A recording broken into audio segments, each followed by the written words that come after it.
Hey, ladies and gentlemen, welcome back. This is going to be part 3 to What If Naruto Was Full Uzumaki. So, in the last part, we left off with Naruto going through and, doing his training with Karin. Karin ended up living with him, and they had a little weird scene where she was laying on top of him, but that's besides the point. If you want to watch that, go back to the other part, because why not? And yeah, so... that happens, and they go and end up training more within the Uzumaki, little stronghold thing to learn all these different, sealing jutsus and different shit like that, and, perfect their chakra chains and different things with that.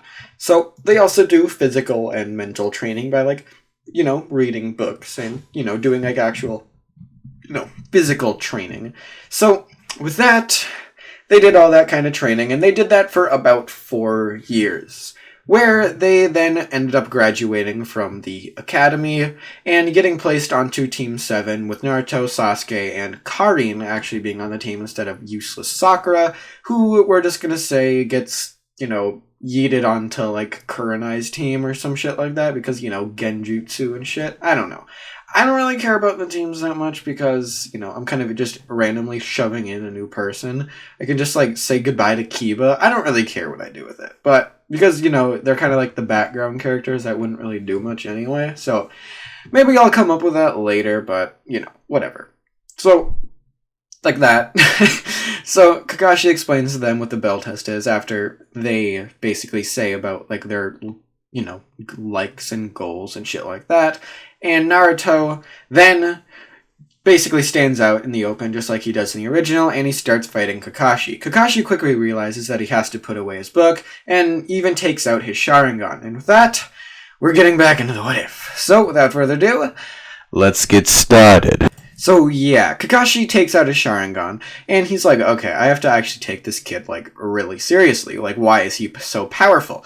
Naruto kind of smiles at Kakashi now, realizing that he's actually about to get serious, and Naruto decides that, he's gonna do the same, because, why not?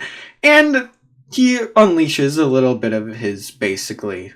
he was holding back, I guess you could say. It's not some, Dragon Ball shit where he, I was holding back, and then all of a sudden, a massive, aura of light emits around him. No, it's just, he basically stops holding back any physical strength that he was before, and he starts basically actually taking this fight seriously, because, if Kakashi is, Naruto should too. So, Naruto jumps at Kakashi now, and Kakashi realizes that even with a Sharingan activated, he can barely react to the speed that Naruto's going at.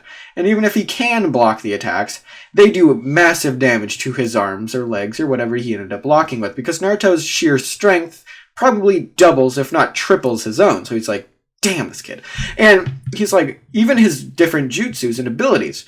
And he's like, why is this kid so powerful? Why is he so strong?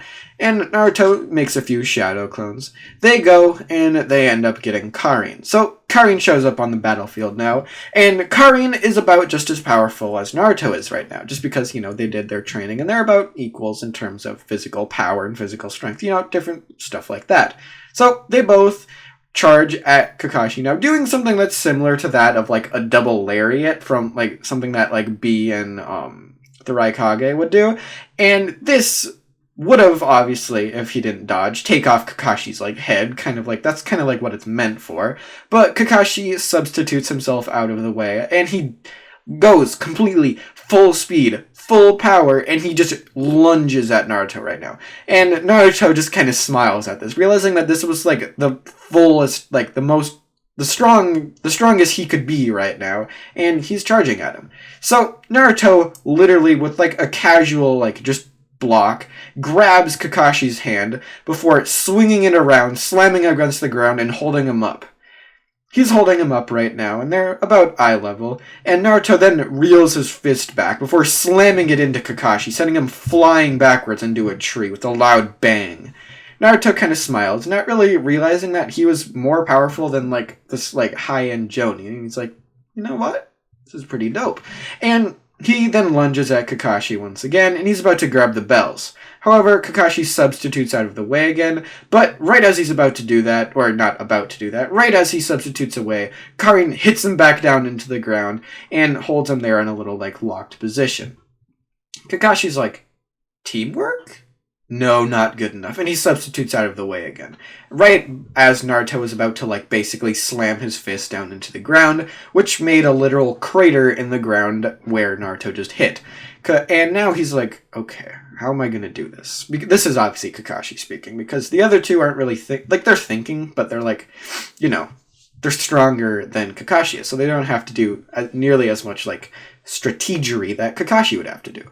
So Kakashi substitutes his way back in, like, between them, and they both look at him, they're like, the hell is he doing? And now he makes a Chidori. He's just thinking, like, whatever, they can get healed if I, like, accidentally killed them or anything like that. And he's about to slam it through into, like, Naruto. But as he's about to do that, Naruto disappears from his vision, and he's like, he's faster than my Sharingan can see. And as he's about to say that, he sees two things falling to the ground. He's wondering exactly what they were, and they leave massive craters in the ground. And Kakashi's trying to focus his vision on them after the dust settles, and he realizes that these are wristbands. And he's like, wait, was he? No. And as he's saying that, he gets slammed back and down into the ground. He's like, was he wearing those? And he goes and he tries to pick them up after Naruto, like, stops, like, berating him with punches, and he picks them up, and he's like, these each have to weigh, like, 60 to 70 pounds each, easily. And Naruto now smiles because he realizes that Kakashi picked up the weights, and he's like, and he then talks to Kakashi, and Kakashi looks back, and he realizes that he doesn't even know where Naruto is. And Naruto is just like, I'm wearing 3 more weights that are the equal weight of those. And Kakashi's like, you've legit got to be kidding. And then Naruto jumps out, and he starts taking off his shirt, and then he takes off both of his, basically, boots/shoes. And they fall to the ground, and basically a massive crater. And now Kakashi's like, there's absolutely no way this kid could be so strong. And now Naruto's like, and he lunges towards Kakashi now. This speed easily being around the speed that, like, I don't even know how fast they should be at this point. Like, they're not as fast as, like, KCM Naruto was, just because I don't want to make him that OP, but, like, he's really fast. And he basically slams his fist into Kakashi, but his strength wouldn't really be, like, amplified that much. Like, his speed would be amplified by a great amount, but, like, having, like, a 70-pound weight on your hand and being still able to move it really quickly would probably hurt a heck of a lot comparatively to, like, if you're moving your hand faster, like, you know, things like that. So he slams his fist in Kakashi. It's probably a little bit stronger, but not by a great amount.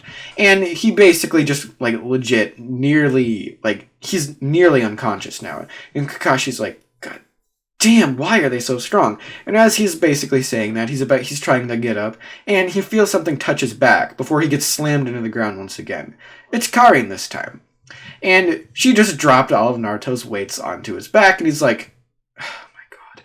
And he's trying to, like, get up right now, but he's too weakened to be able to do that. And they grab the bells, and they're like, so, did we pass? And Kakashi's like, well, that wasn't exactly, like, the greatest teamwork. Like, it was technically teamwork. Sure, whatever. And Sasuke walks out. Now he's amazed. He's just like, I didn't realize those two were, like, I knew they were strong, like, a lot stronger than me, but they're like that much more powerful than even Kakashi. And he's trying to figure out exactly what happened. He even saw Kakashi, like, completely go into, like, his full power, like, taking out his Sharingan kind of thing. He's like, damn. So Kakashi goes and he recovers while everybody, you know, starts their D-rank missions. So they do all of their D-rank missions, but they obviously get really bored of that. So one day they end up going to Hiruzen's house. So, or not house, but like the Hokage monument, whatever you want to call it. And they ask for a higher ranking mission because these are really bored. Or boring. And Hiruzen's like, okay, whatever. He heard from Kakashi about, like, the results of the test and how those two were probably more powerful than even Kakashi himself. And he's like, okay, they can probably handle a higher ranking mission. So he decides, he's like, whatever. They don't have that much experience or anything like that. So I'll just give them the C rank mission. It'll be fine. So he gives them the C rank mission to guide the bridge builder named Tazuna. And he's like, okay, whatever. You guys can have that mission. And Tazuna walks in and he sees the team that's about to escort him. He does the same thing. He's like, I don't want to be escorted by a bunch of little runts. And he's looking at basically Naruto and Karin in particular because, you know, they're, like, much more powerful than Sasuke or, like, even Kakashi. However, that's not the way Tazuna sees it, because these two look like they're weaker because of like the fact that, I don't know, it's just Sasuke's demeanor, because he just acts so confident a lot of the time. So with that, he's like, okay, whatever. Why am I being escorted by these like incompetent little brats? And Naruto looks at him now and he's like, do you care to say that again? And just the sheer look makes Tazuna like rear back, and he's like, wait, am I underestimating him? And he decides he's not going to further this, and he wants to see their abilities before he goes and, judges them. So he's like, whatever. So they go to bed for that night. Naruto and Karin go to bed in the same bed like they usually do. They're still at that stage in their relationship. They're just friends at this point, where they try to like scoot away from each other as much as possible. So most of the time when Naruto wakes up, it's just, they're still away from each other. He gets up out of bed before waking her up, just in case anything weird happens like that first time. But this time Naruto kind of forgot.